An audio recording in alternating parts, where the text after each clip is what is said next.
कोई 8-9 रुपए के करीब एक्सपेक्ट किया जा रहा है कि आज पेट्रोल की प्राइसेस में कमी हो सकती है। पिछली बार भी कोई 12-14 रुपए की एक्सपेक्टेशन थी, लेकिन वहाँ 1 रुपए की भी कमी नहीं मिली और ये कहा गया कि बिजली कीमत में फिर ये कमी की जाएगी। तो आज भी ऐसा ही कुछ तो नहीं होने जा रहा है, या कम से कम ये ड्यू रिलीफ आज पब्लिक को मिलना चाहिए और फिर इसके बाद महंगाई में भी कमी आनी चाहिए।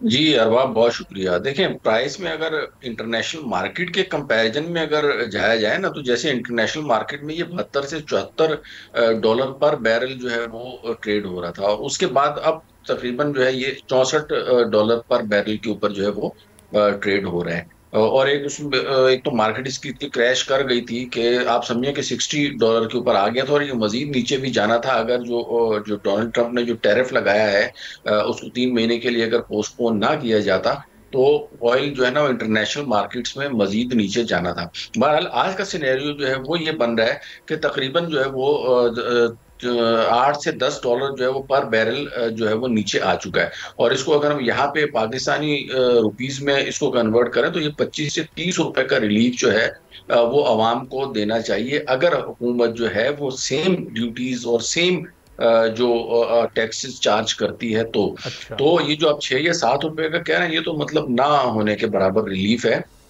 एज पर जो इंटरनेशनल मार्केट है वो तो इस तरीके से होना चाहिए था। अब हुकूमत उसको किस तरीके से जो है वो आगे इसको फॉरवर्ड करती है, या इसको अप्रूव करती है, या इसको इन काइंड बिजली में दोबारा से जो है वो सब्सिडी को इन्हेंस करके जुलाई जून के बाद भी इसको किया जाता है, तो ये बहरहाल एक देखने वाली बात होगी। मेरे मेरे ख्याल में जो है ना वो हुकूमत को चाहिए कि डायरेक्ट ऑयल प्राइसेस के ऊपर जो है वो सब्सिडी दे, क्योंकि ट्रांसपोर्टेशन कॉस्ट जो है वो आवाम का जो एक सबसे जो बुनियादी जरूरत है, और उसमें अगर डायरेक्टली कमी होगी तो मेरे ख्याल में इससे आवाम को ज्यादा फायदा होगा, और पावर में जो है ना वो रिलीफ देने से वो जो मकासद हैं वो हासिल हो नहीं पाते। तो बेहतरी यही है कि they should proceed with reduction in oil prices. 7 रुपए तो एटलीस्ट होनी ही चाहिए।